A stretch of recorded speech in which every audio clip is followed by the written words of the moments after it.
So let's pray and we'll begin. We open our time.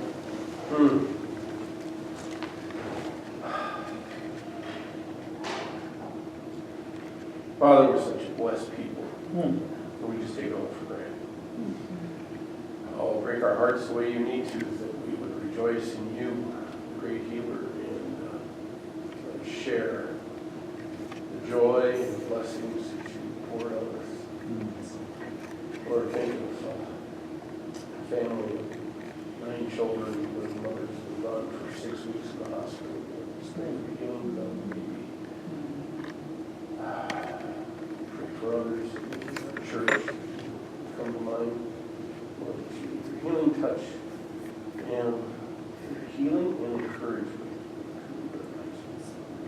Pray that your minds, the word, and ear.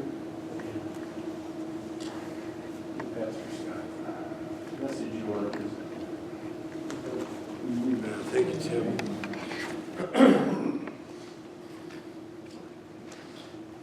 So we left off with the Hebrews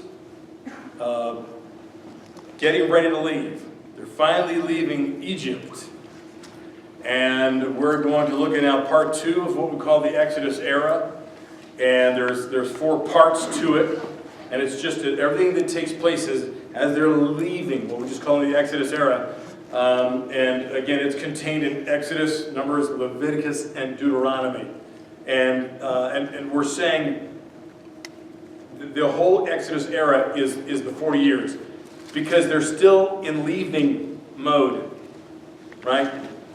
Until they come to arrival mode, which doesn't happen until Joshua, we still say it's still the Exodus mode. Because sometimes it takes a long time to leave something. Amen? Okay, so it has taken them a long time to get out of Egypt, to get out of the vicinity of Egypt, and as we know, to get out of the wilderness that we're going to look at next. This is just a wonderful study. I love this passage tonight. We're looking at 5 chapters, 13 to 18. They are powerful chapters. They're very well known. If you know, for those familiar with the story of the Exodus. And what I want you to first do is look at chapter 12. Look at chapter 12, verse 37. And the notes that I use tonight, again, we'll get to you. But just take a peek at this. So we're looking at Exodus chapter 12. And look at verse 37. And what do we read in verse 37? Then the children of Israel journeyed from Ramesses to Succoth, about 600,000 men on foot, besides children.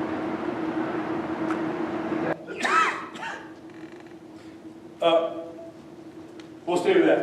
And it says, you know, they've got the flocks, you know, the herds that come with them too. And this is a great number. And now, let's see if we can wrap our minds around how many people actually got out of Egypt. Now, this says 600,000 men, besides children. Maybe think of the feeding of the 5,000. What we call it the feeding of the 5,000, that's so inaccurate because it says there was 500,000 men plus women and children. So actually, what was the feeding of the 5,000? 20,000, 30,000? I mean, how many kids were in the average household in Jesus' day? Okay. 5 plus?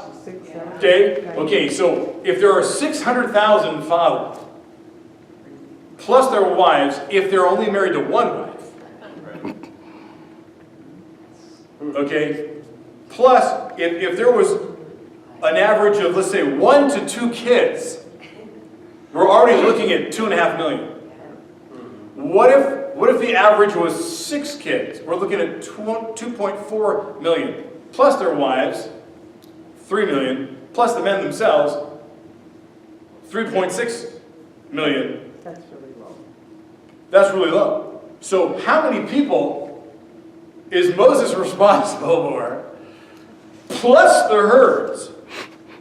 Now, if we did something like this today, and some group left a city, you know, it would be, you know, the families plus their cats or dogs and you know, maybe it's one or two, Birds maybe. and snakes. But if you got herd, it says herds.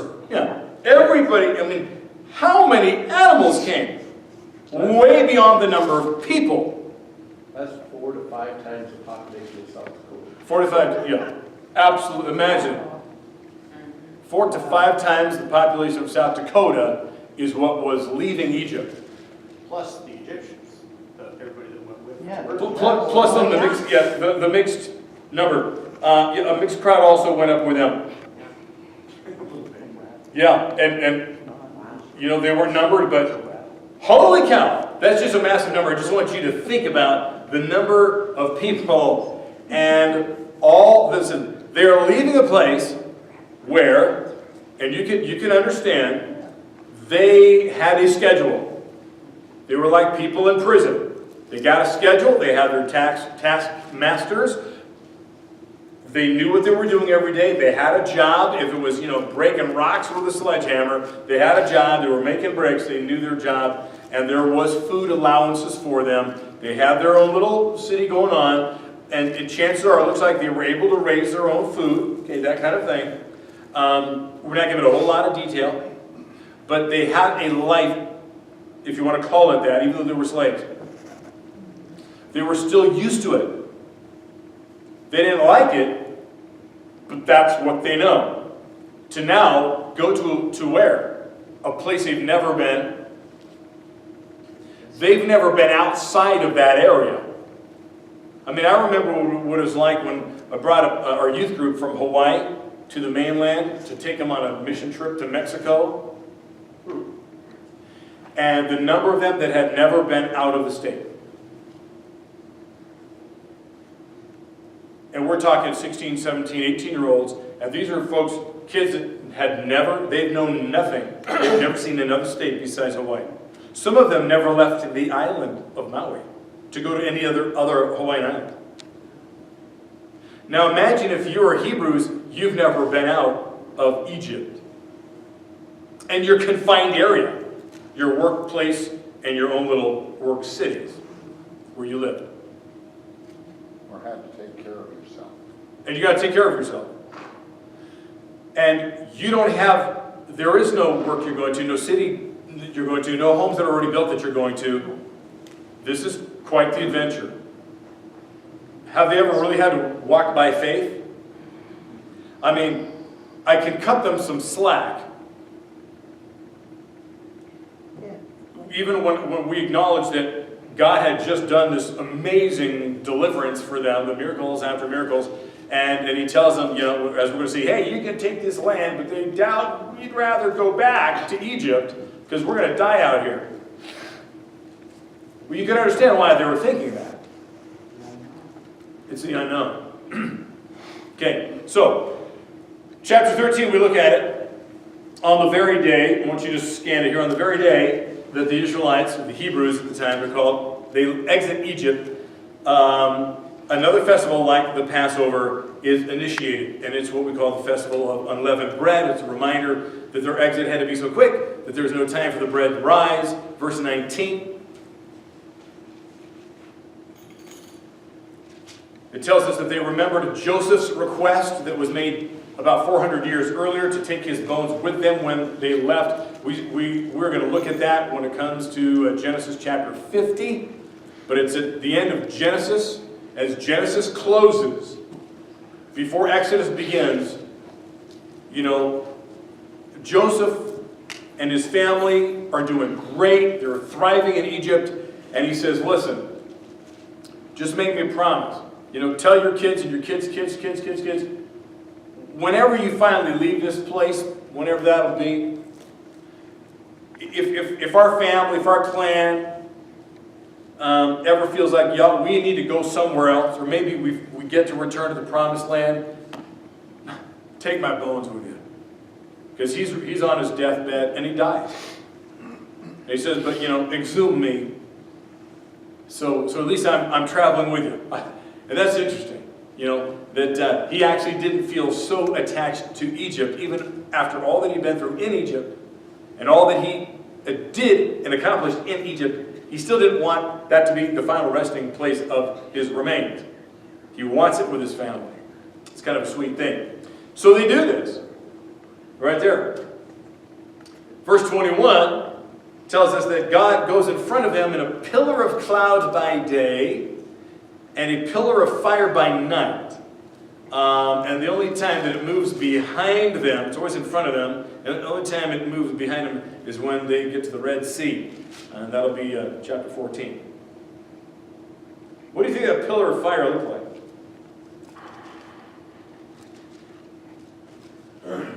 Tornado? You saw the Prince of Egypt, the animated cartoon, the Prince of Egypt. It's powerful. Not completely accurate, but in many ways very accurate. And they did a great concept of the pillar of fire, and it was a tornado of fire. And the swirling cloud during the daytime. And that was the assurance to them that God was leading. It was this supernatural, they called it a pillar, this thing. I mean, are clouds found in pillar forms?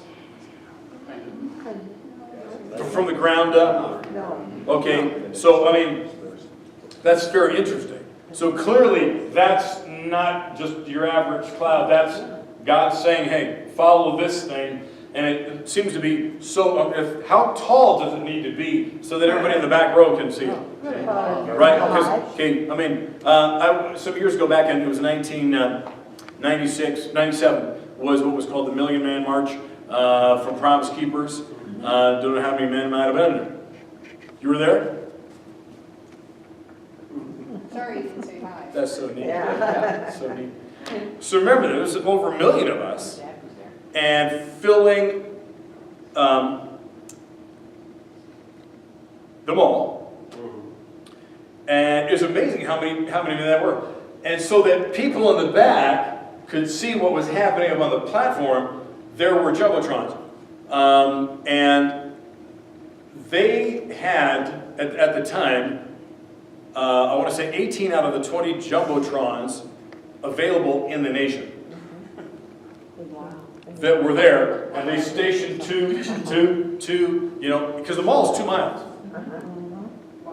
And so they've got these things so that people can see it. So when I think of this pillar of cloud, and this thing at night, how big and impressive would that be? Because I think it would have to be big enough and amazing enough to impress the people at the 3,000, 3,500, 6,000, or million place in line, as this massive group is traveling, and I'm going to guess, that it's a very long line of folks, not single file by any means, but still, it's just going to be a massive group, and a lot of people back there need to be assured something is really leading us.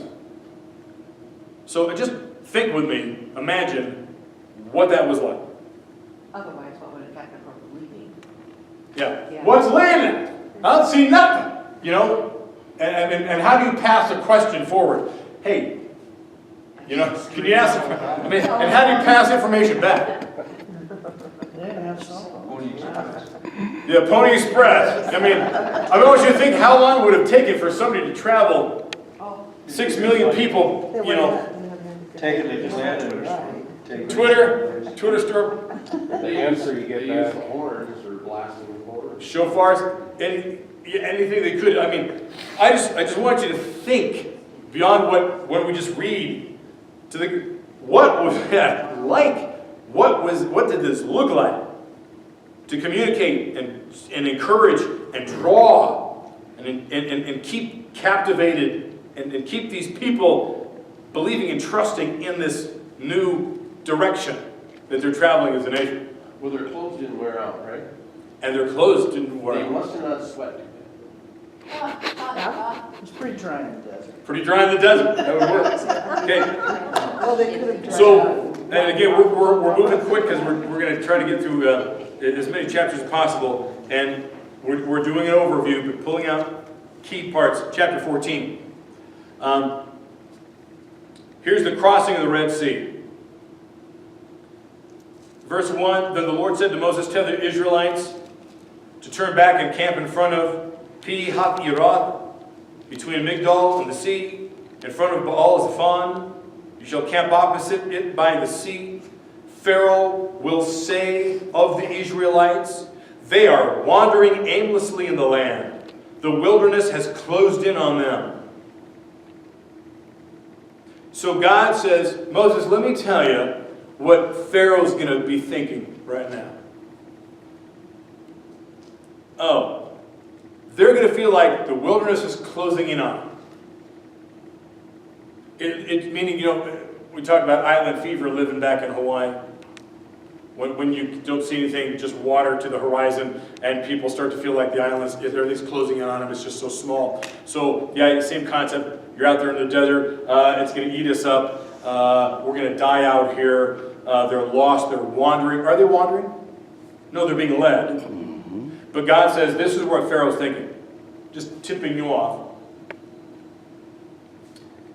And I will harden Pharaoh's heart, which he's already been doing, and he will pursue them, so that I will gain glory for myself over Pharaoh and all his army, and the Egyptians shall know that I am the Lord. And they did so. Remember we looked at this, 2 weeks ago. How often God said, so that they may know, I am God. I'm the real thing.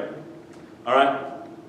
So, for the last time, Pharaoh and his officials are going to change their minds.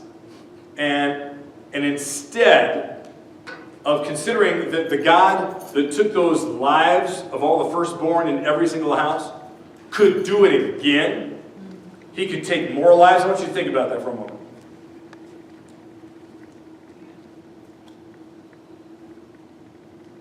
How stubborn is Pharaoh that he would jeopardize even more lives of his people? That's a tyrannical leader. That's a Hitler. I don't care how many men, I don't care how many humans die for my cause. Let them die for my cause. Here's Pharaoh saying, I'm going to go after him. And he rallies his entire army to chase them down, to bring them back. Not even thinking, not even considering that the God that just took out the oldest child in every single house, including his own, throughout Egypt, could do that any time. He can do anything he wants. He can kill more people. And he's not even thinking about that. But Pharaoh would be raised that he was a god, right? Wasn't the Pharaoh? Yeah. Always told he was a god. He thought he was God. Yeah. Which again, as we were talking about a couple weeks ago, the plagues, which is the funny thing about those very specific plagues, they were attacking all the Egyptian gods. And then especially the 9th plague of darkness. Because Ra is the primary god, that's the sun, and Pharaoh he was called Ra, the son of God. So Pharaoh, isn't that funny? He was called the son of God in his day. And when God turns off the lights and Ra can't turn them back on, it's like blowing his cover. But yeah, I'm sure he still has a God complex. How long was it from the time they left till they went after him? Is there any recorded time? Oh, it seems almost immediate. Yeah, almost immediate. But we're not told how many days. 5, when the king of Egypt was told that the people had fled, the minds of Pharaoh and his officials were changed toward the people, and they said, what have we done letting Israel leave our service? What a stupid thought was that. What? You know why you did. What a short-term memory problem. You know why you asked them to leave. You kicked them out. And he didn't remember that? It's because of all the death that was brought from their God. Well, they just lost all the trackers. Yeah. They sure did. Yes, they did. They had no means of getting anything done anymore because they didn't know how to work. That's right. So they set out to bring the Israelites back because they wanted their slave laborers. Smacks of socialism. Yeah. Right? So all of Pharaoh's army is in pursuit. And when we read the response of the Israelites, we see that the Egyptians weren't the only ones who hadn't learned any lasting lessons about God. Verses 10 to 12. So we read that. Pharaoh drew near, the Israelites looked back, and there were the Egyptians advancing on them. In great fear, the Israelites cried out to the Lord. They said to Moses, "Was it because there were no graves in Egypt that you have taken us away to die in the wilderness?" 2:12, you said? Yes. What have you done to us, bringing us out of Egypt? Is this not the very thing we told you in Egypt? Let us alone and let us serve the Egyptians. For it would have been better for us to better for us to serve the Egyptians than to die in the wilderness. Better red than dead. It should be better dead than red. That's what people used to say. Those that understood, hey, I'd rather die fighting the Reds, and lose my life than be taken over by them. But they have to know what it's like to be free, and they have 430 years of servitude. Again, They don't know. there it is, Julie. Security. Again, that's their security. So like we were saying at the beginning, they're panicking. They look at the desert, they say, what? Weren't there enough graves back in Egypt? I mean, what, is that why you brought us out here? I mean, we needed to bury us all out here? I mean, their sarcasm is very interesting, this conversation that leaders, apparently, are having with Moses. And blaming Moses, saying, you brought us out here to die. Hey, we had food back there. Right? Again, you hear about people who've spent years in prison, you release them, and they purposefully break the law to get arrested, to go back to prison. They want to be arrested to go back to prison because they don't know how to be free. They don't know how to be free. So they purposefully break the law, and police officers hear about that.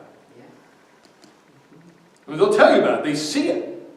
And they hear it. They just go, I want to go back. I mean, have you not read those you've seen like documentaries? There's folks who've been in prison. They do that very thing. Because they don't know how to be free people. And actually, it drives them, it's actually scary for them. I don't know how to lead my life. See, I don't know how to be an American.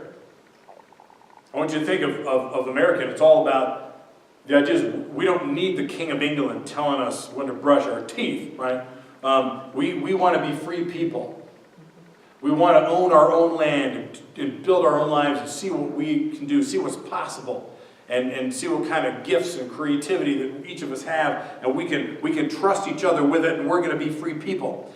That's a very unique and wonderful opportunity that was afforded to us as Americans. Every human being wants that, but if you never had it, can you even imagine what life could be like? That you can actually do this, you can be your own people, build your own nation. They have the opportunity right there to, let's say, be pilgrims in America. Now God's going to have to help them a whole lot more, and again, it's going to take them 40 years before they finally get there, but that's like their beginnings. Was somebody going to say something? One of the things that we learned when we were first starting to work at getting passages off the ground, one of the things we learned was that Yeah. they go back. The recidivism. Yeah, because they don't know how to live outside. And There is. the ones that they're leaving Yes. in the prison, Yes. they place bets on how many days or weeks or months it will Right, till we see that person back. till they come home. Well, and most And they call it home, and they They call it have a home. party. Isn't that wild? You can imagine. And most of them didn't have a relationship with their father, so they weren't taught how to be a man, how to work, how to do whatever. Or mother. That's right. Yeah. What was passed Be down? a woman. That's right, Gary. Be a woman. Yeah, all of this is to me seems kind of well and good, but it's the lesser of the main object lesson that all seem to be missing, to me anyway.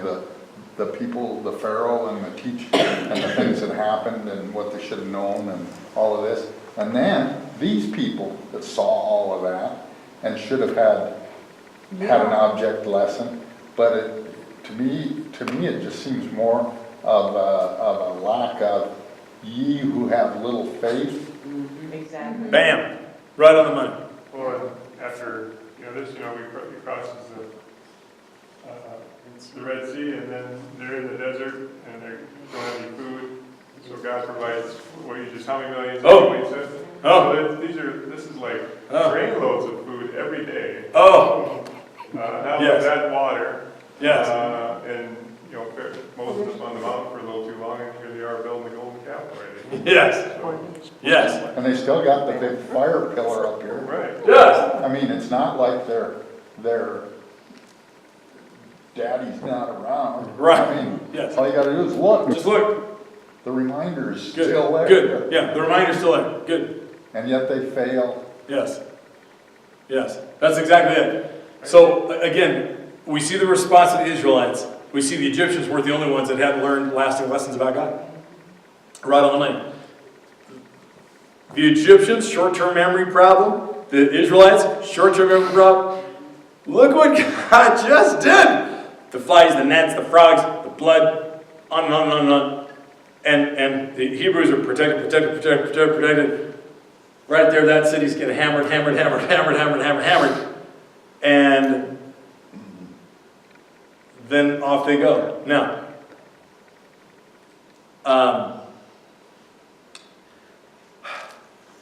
again, I can cut them slack because I know myself.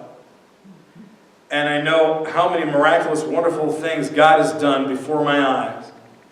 And I still doubt the next time something scary, difficult appears. That's our fallen nature. It's amazing how we forget, how quickly we forget the God that delivered us from that and took us through that. He's not the God of the past. Again, He's I am. I'm right here with you, buddy, right now to take you through this one, just like I took you through that one and that one. And you doubted all those other ones too. I mean, rarely do we enter a difficult time and not panic, not have even a momentary, oh, what am I going to do? As if there's no God that hasn't already been delivering us from that. But that's our human nature. That's our fallen state. We're susceptible, we're prone to forget and to still get anxious. We panic. I don't want to project this on anybody else, but for me, it's always a control issue. Oh, I want to be in charge of what's saving me. sure. So it's not even so much that I forget. It's a lot more convenient to choose those things myself. I like that. Yeah, I hear you, Ryan. It's good. Good. All right, so look at verse 14. I want you to take a peek at it, and I'm going to talk to you. As I do, I just want you to scan through it. Just kind of use your speed reading skills that you learned back in high school. Learn that speed reading. Okay.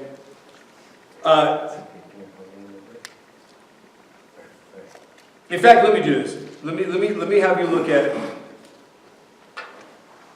No, yeah, let me do it. Look at verse 14 of chapter 14. Let me have you there first. Here's 13. But Moses said to the people after they're freaking out, do not be afraid. Stand firm and see the deliverance that the Lord will accomplish for you today. For the Egyptians whom you see today, you will never see again. The Lord will fight for you, and you only have to keep still. Calm. Don't panic. Don't run. Don't freak out. Okay? God is going to do another miracle. Do not be afraid. Now, this is Moses. I love it that Moses, he hadn't talked like this before. The people complain to him. He goes back to God. He complains to God. God, they're upset at me.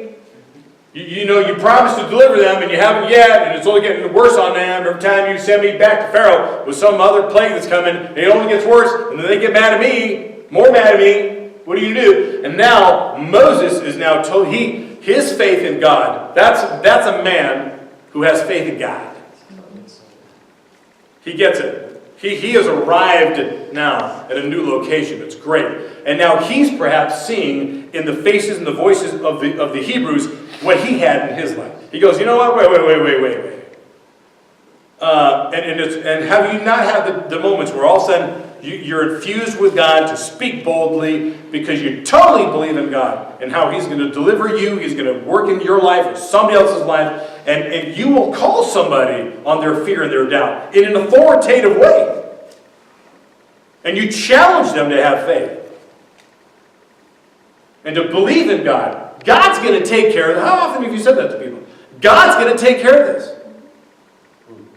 Well, you can say that if you know the God that has taken care of you. And when God takes care of you, you have confidence to say to other people, God's got this.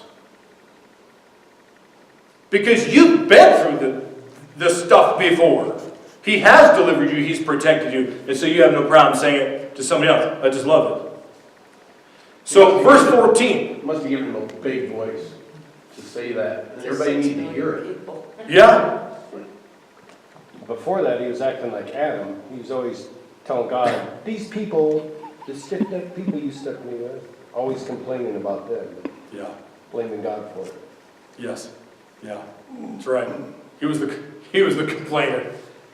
So that verse, I'll say, that's often the key to shorten many battles in our life.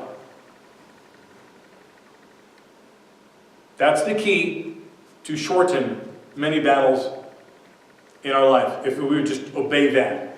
Okay. Now, it took all night for this multitude to cross as the Lord creates this path in the sea by sheer wind, and He holds it open all night. And the Lord is going to allow the Egyptians to pursue.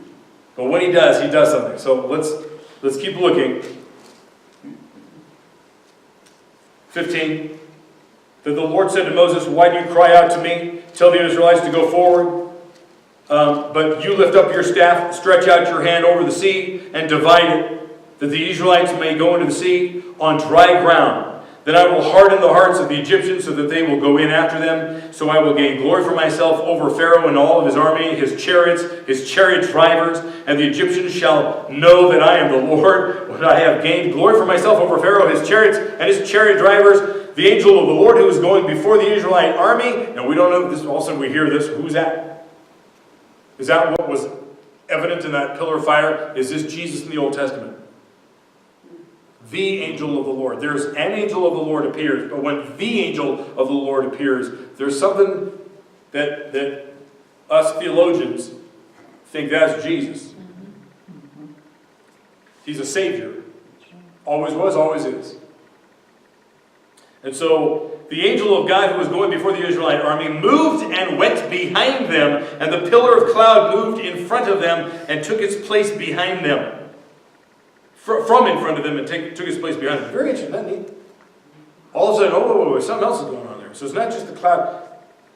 So we're getting a little more insight that there's a being that makes this move, and this fire comes. And now what's between the Israelites and the Egyptian army is this cloud. And it came between the army of Egypt, verse 20, and the army of Israel. And it's interesting, they're calling it an army. The army of Israel. Now Moses, that's how Moses called them. Were they an army? Had they ever trained to be an army? Why does he call them the army of Israel? Well, they're at war. This is war. Soldiers of God.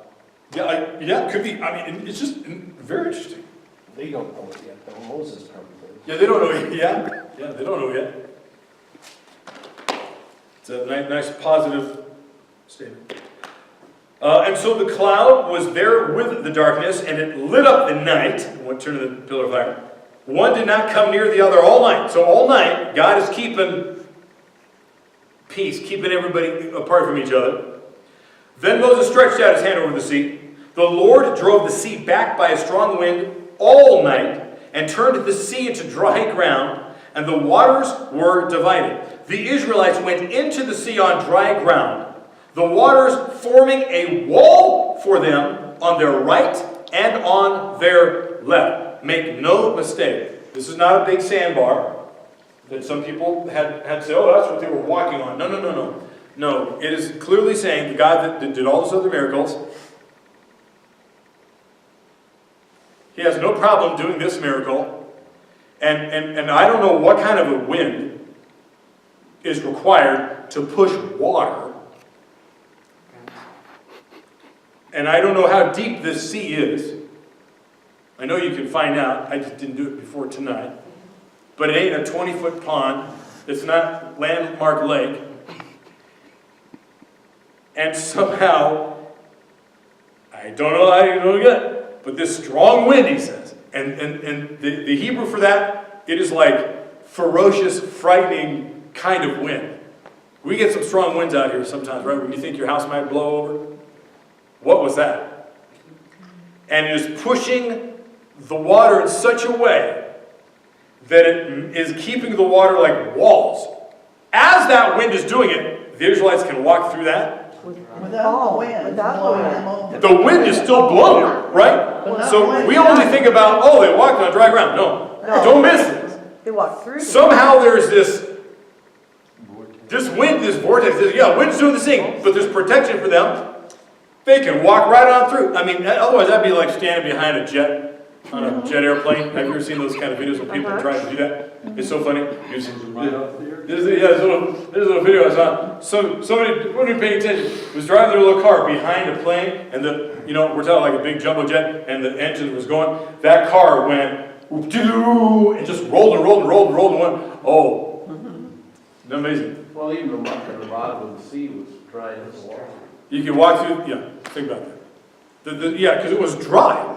Otherwise, you couldn't walk on it. No. But it doesn't have to be. I mean, it's whatever the Lord wants it to be. I mean, He could go, just go. right. Do all of that. I mean, you don't have to have a roaring and a. Yeah, God is so powerful. Yeah, but that's what he was using. Unless, given we weren't there, maybe he could turn off the wind and just kind of hold the waters back. But it sounded like he was using this wind to drop these things into walls and dry out.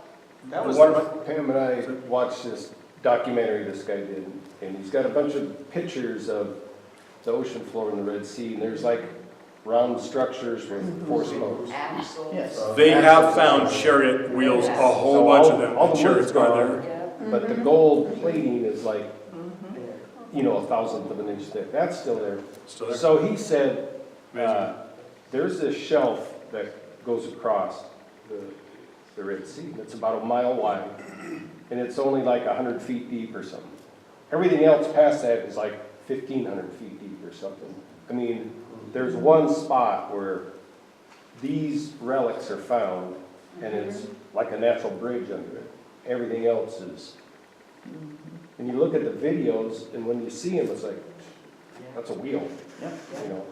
I've seen the videos. Isn't that wild? Isn't that wild? Science. I was just going to He's piggyback. Oh, yeah, I wonder that's if- all he does. He goes for it. Because the God who created the universe has full control over natural forces, technically he didn't have to use wind to divide if he didn't want to. I wonder if the wind wasn't more for the Israelites' benefit. Well, For presence or whatever. could be. Oh, God. Oh, sure. Because he controls the atoms and everything. God could just go. You could just go, Yeah. just go. But the text. Let the text talk to us. The wind would push them in the right direction. Again, letting the text talk to itself. The Lord drove the sea back by a strong wind, a strong east wind, all night. All night this thing's blowing, and turned the sea into dry land, and the waters were divided. The Israelites went into the sea on dry ground. That's very specific, right? It says it twice. The waters forming a wall for them. Again, very specific.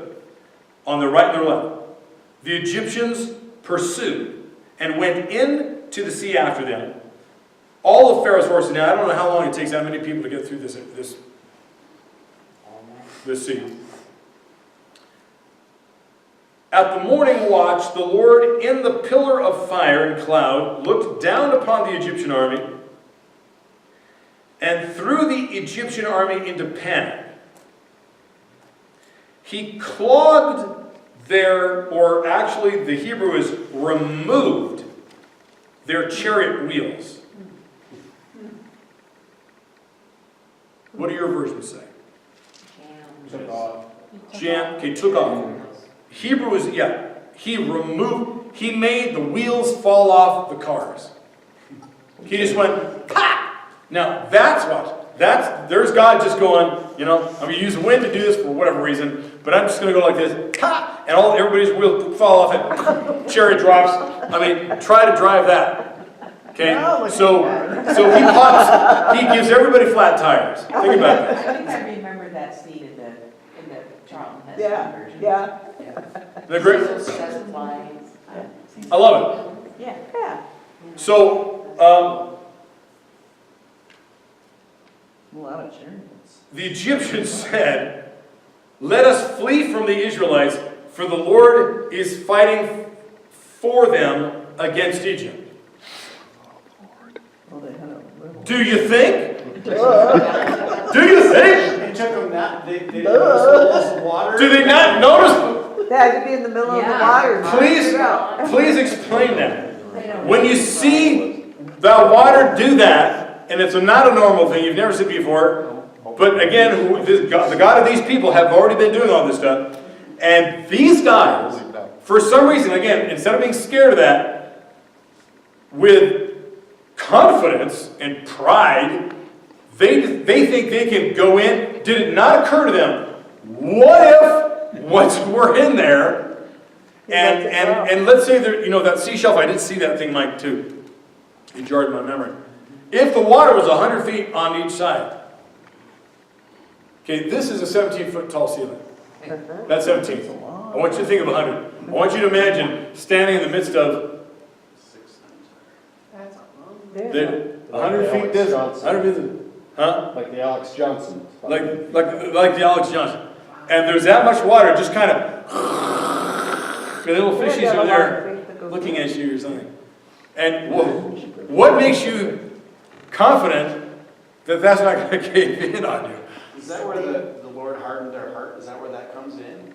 Oh, God has hardened Pharaoh's heart every time.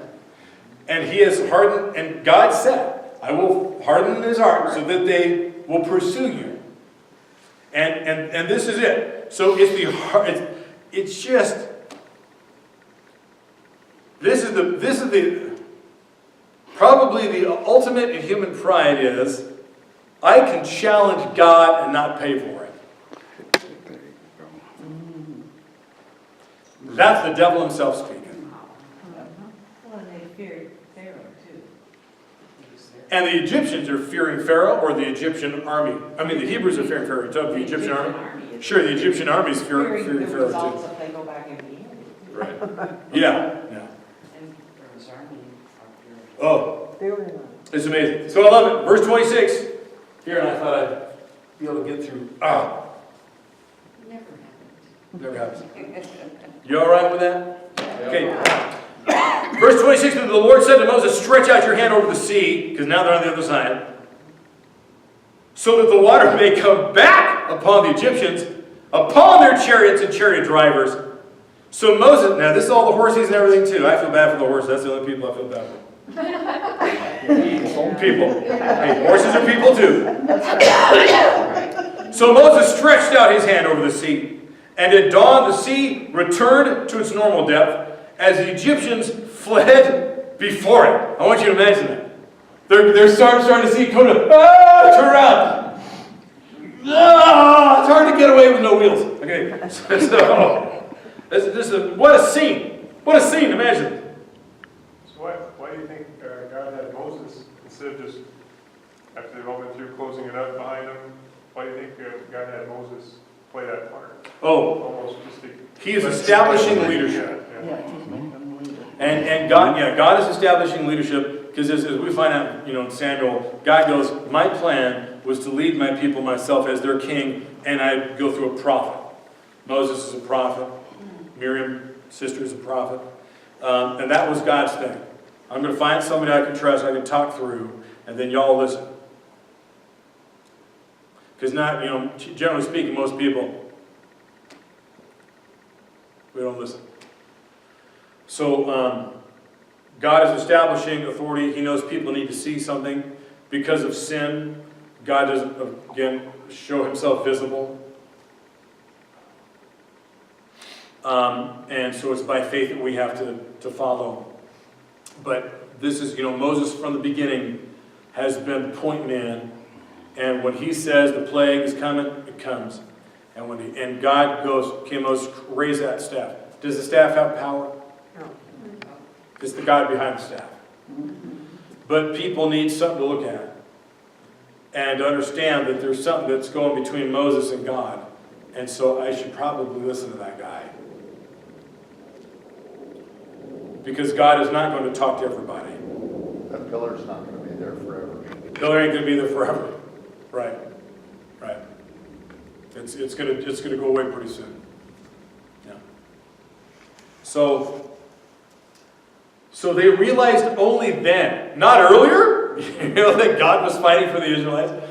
And they attempt to turn and flee as the Lord closes the waters back on them. And 28, the waters returned and covered the chariots and the chariot drivers, the entire army of Pharaoh that had followed them into the sea. Not one of them remained. Was Pharaoh with them?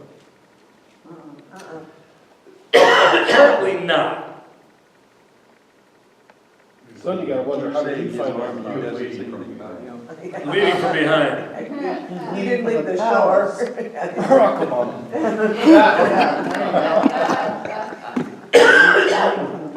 Thus the Lord saved Israel that day from the Egyptians, and Israel saw the Egyptians dead on the seashore. Israel saw the great work that the Lord did against the Egyptians. So the people feared the Lord and believed in the Lord and in his servant Moses. And there's what you were asking about, right? He was kind of smart, he didn't have anybody there to, cover it for the news. Oh, fake news. Fake news. I think there's a global warming joke in this. Oh, yeah. Okay, well, listen, there's wow, those are only two chapters. But okay. All right. Well, that's it for tonight. It's 8 o'clock on the notes. But what a story. What a book. And this is our heritage. This is our God. That God of that day is our God of this day. And, does he do those kind of things again? I think he does.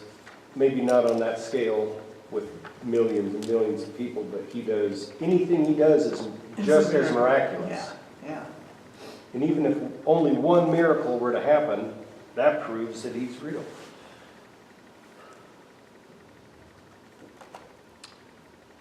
Still playing him out, The ultimate demonstration of power to protect his people, to protect humankind, to deliver us from slavery, from Egypt, is the cross of Jesus, right? And so, the Old Testament, again, what we're doing on Sunday mornings, looking at Genesis, God, it's just in the beginnings stages. We see 4 generations: Abraham, Sarah. We see Isaac, right? We see him and Rebekah's sons. We see then Jacob's sons. We see now Joseph becomes the key player, and then they're in Egypt. And then it's a fast forward between the end of Genesis and the beginning of Egypt. There's 400 years between that, those 2 books. And now it's this big show of delivering. That's like the next big story we hear after Joseph. It's amazing. And then there's this. And then what's pivotal about the Exodus era, he gives them the law, he gives them their constitution, so to speak, for their nation, to build their nation upon. He gives them, they become a nation of laws. That's what we are. And that's what they were. And then we know the story. And it's, the nation still wants to be led by people, not a prophet. Not the way God wanted it. They want a human king. And then it's trouble, trouble, trouble. And the rest of the Old Testament is written about kings, to kings, by kings. So the kingdom era is massive. And then you get to the exile. You get to judgment. It's amazing how quick, you go from, again, that's the big massive miracle of the Old Testament, let's say, to deliver, was that. The plagues and all. The New Testament, it's Jesus. And it's a global protection, if you want it, for anyone who will, as Jesus said, for whoever believes. And then if you fast forward to Revelation, he still has plans to do miracles to save those people. They're pretty secular right now. One more time, he's gonna. The two witnesses. There will be, there will be protection. That Jewish nation is going to be saved again. Yeah, there will be, yes, quite amazing. And he will start dropping the climate bombs, and they'll start monkeying with weather and There's a lot of stuff things he's again. gonna do. Yeah, I think comets from outer space is from space appear to hit our planet at some point in terrible. So he's gonna go numbers. against the science god and Yeah. the climate god. And Yeah. That's great. the religious Yeah, god. that's great. Yes, he's gonna trump every Pharaoh, every false god that we created in our country, in our world. Yeah. Can I give you one climate change joke? Please. So there's two people discussing this and they go, no, wait a minute, these people who have all the details figured out on climate change, and they can't even tell the difference between a boy and a girl? Right.